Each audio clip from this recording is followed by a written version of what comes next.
in the sterile corridors of our digital age, where information burns at the speed of light and attention spans flicker like dying matches, one truth echoes from the ashes of a prophetic nightmare. It was a pleasure to burn. These 5 words, penned in 1953, still sear through our collective consciousness like the very flames they describe. Ray Bradbury's opening line doesn't merely introduce a character, it unveils the soul of a civilization that has forgotten how to think. The year is 1953. America stands at the crossroads of prosperity and paranoia.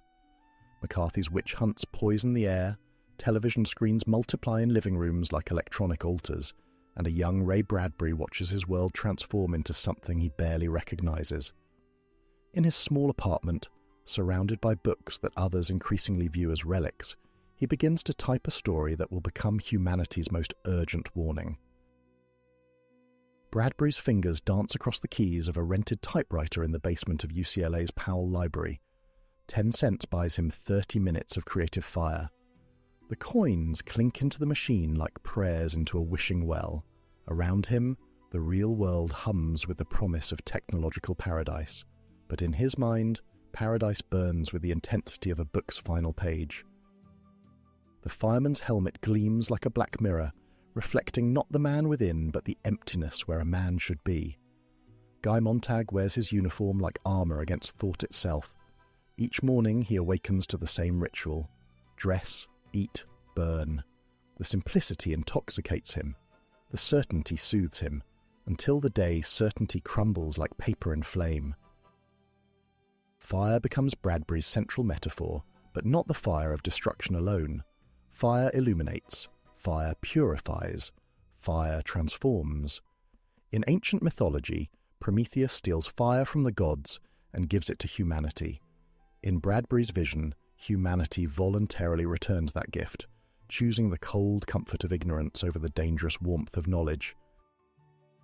The mechanical hound prowled through our nightmares decades after Bradbury first imagined it. 8 legs of steel and circuitry, programmed to hunt and kill, it embodies technology's darkest promise. This is not artificial intelligence.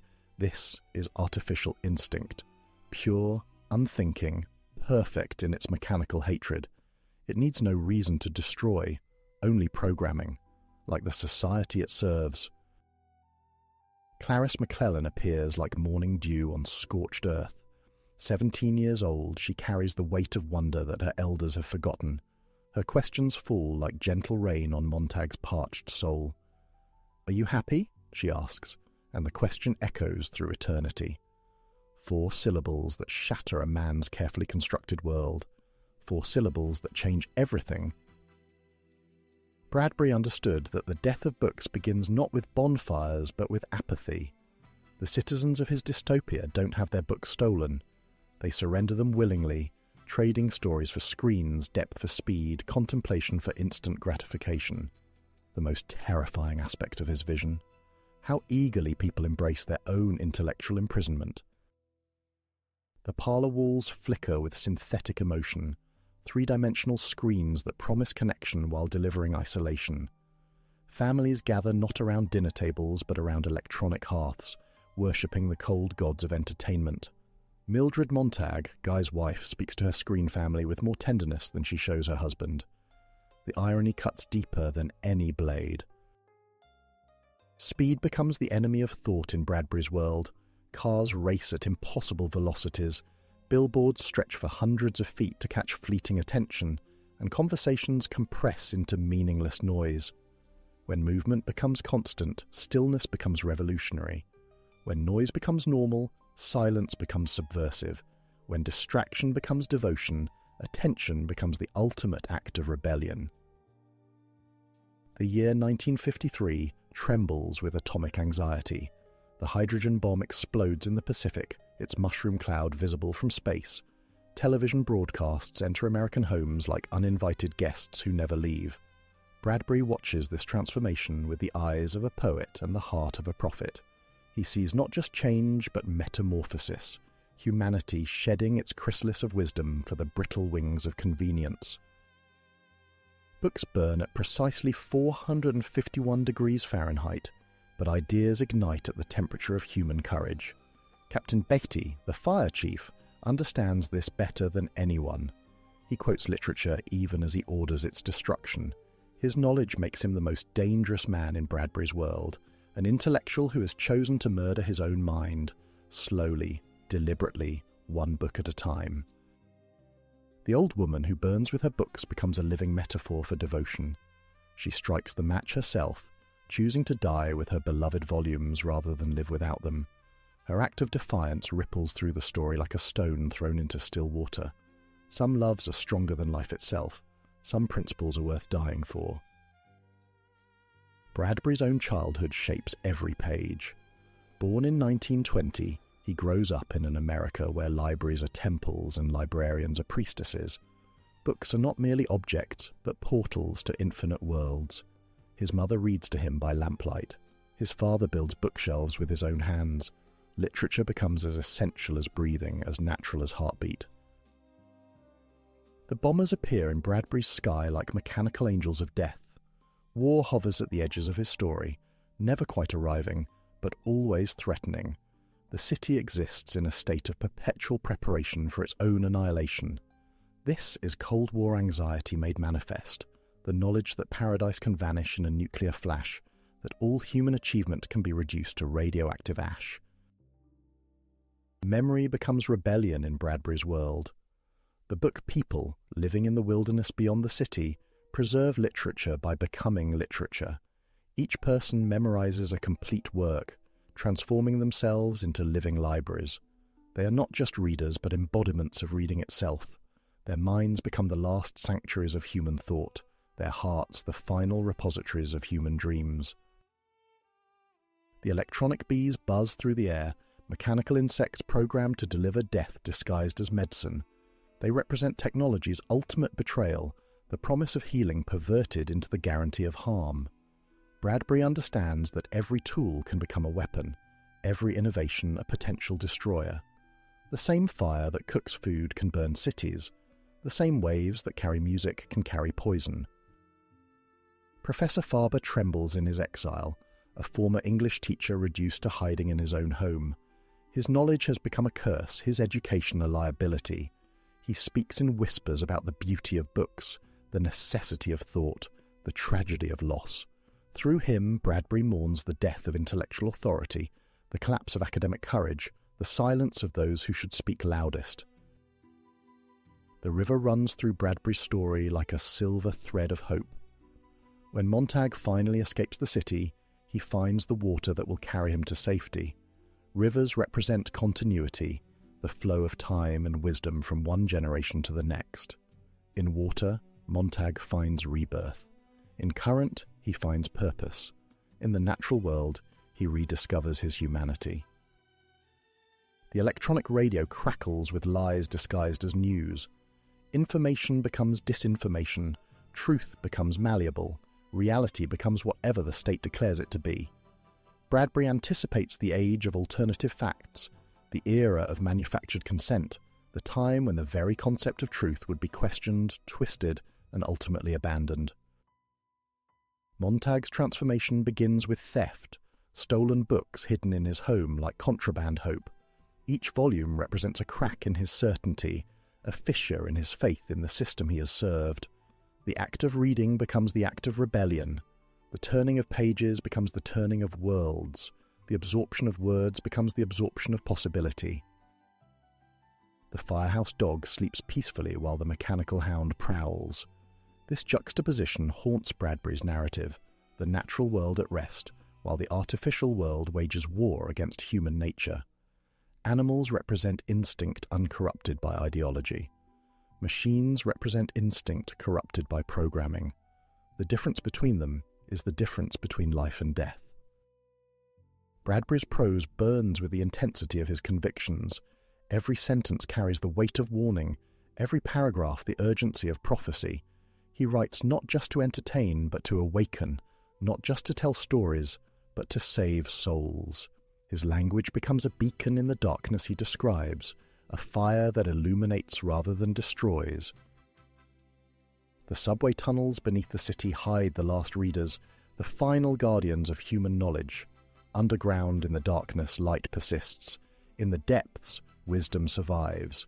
These spaces represent the unconscious mind of civilization, the place where forgotten truths wait to be rediscovered, where buried wisdom waits to be unearthed. Mildred's overdose attempt reveals the spiritual emptiness at the heart of Bradbury's world. She swallows pills not to die, but to escape, to find in chemical oblivion what she cannot find in electronic distraction. Her stomach pump becomes a mechanical metaphor for societal sickness. The machine that saves her body cannot heal her soul. The green bullet in Montag's ear connects him to Faber, creating a network of resistance through technology itself. The same tools that oppress can liberate, the same systems that control can free. Bradbury understands that technology is not inherently evil. It becomes evil only when evil people control it, when good people surrender to it.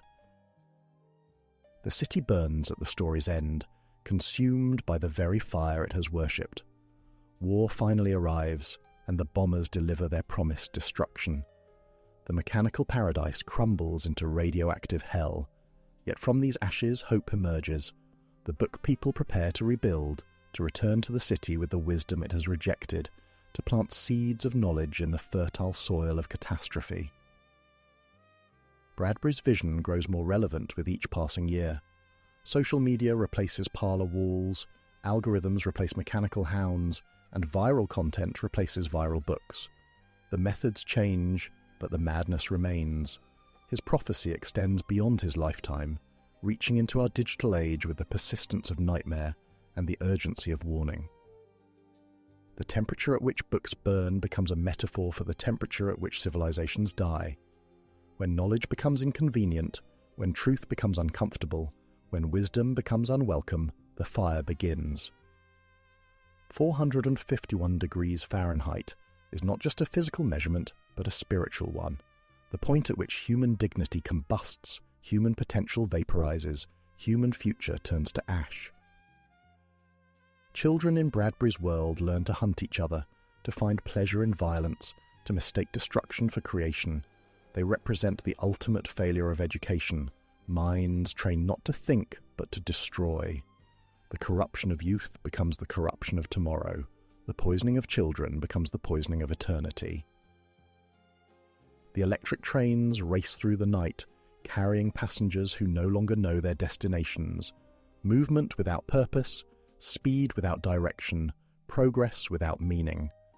These trains represent modern life itself, constantly moving, never arriving, always in motion, never at rest, forever travelling toward a destination that no longer exists. Granger, the leader of the book people, speaks of the phoenix that burns itself to death every few hundred years. But this mythical bird, unlike humanity, learns from its destruction. It builds better nests, makes wiser choices, evolves through its own ashes. Humanity, Bradbury suggests, burns itself repeatedly but never learns, never grows, never changes. The cycle continues, endless and tragic. The dandelion test that Clarisse administers to Montag reveals the presence or absence of love. A simple flower becomes a detector of human emotion, a natural lie detector for matters of the heart. In a world of mechanical complexity, truth remains beautifully simple. In a civilization of electronic sophistication, wisdom remains naturally accessible. Bradbury's own struggles with technology inform his vision. He never learns to drive, never trusts computers, never fully embraces the digital revolution. His skepticism becomes his strength, his resistance becomes his revelation. From his position on the margins of technological progress, he sees clearly what others, blinded by innovation's glare, cannot perceive. The library basement where Bradbury writes becomes a metaphor for the creative process itself. Surrounded by books, fed by knowledge, inspired by wisdom, he transforms borrowed insights into original vision. The 10-cent typewriter rental becomes the most valuable investment in literary history. From those coins, from that machine, from that basement, emerges a masterpiece. Fire stations become temples to destruction, firemen become priests of ignorance, and the red trucks become chariots of cultural death. Bradbury inverts every symbol of safety and protection, revealing the poison hidden within apparent security. The very people we trust to save us have become the agents of our destruction. The very institutions we depend on have become the instruments of our doom. The mirror that Montag sees in Clarisse's eyes reflects not his face but his soul. She becomes his conscience, his guide, his awakening. Through her innocence he discovers his own corruption. Through her questions he finds his own answers. Her disappearance marks the death of wonder in his world. Her memory becomes the spark that ignites his transformation. The atomic war that destroys the city happens in minutes, but the cultural war that precedes it has been raging for decades. Books die slowly one by one, until the final bonfire consumes the last remnants of human wisdom. Physical destruction becomes inevitable only after spiritual destruction is complete. The bombs merely finish what the culture has already begun. Bradbury's legacy burns bright in our contemporary darkness. His warnings echo in every censored book, every closed library, every algorithmic filter bubble. His vision illuminates our present dangers with the clarity of prophecy fulfilled. The temperature at which books burn remains constant, but the methods of burning evolve. Digital deletion replaces physical flames, but the result remains the same: the death of thought, the murder of memory. In the end, Bradbury offers not despair, but hope. The book people survive, knowledge endures, and wisdom waits for its moment of return. The fire that destroys can also illuminate, the heat that kills can also purify. We are all book people now, carriers of stories, guardians of memory, protectors of the human capacity to think, to feel, to wonder. In our minds, in our hearts, in our souls, the temperature never reaches 451 degrees Fahrenheit. The fire of human consciousness burns eternal, inextinguishable, infinite.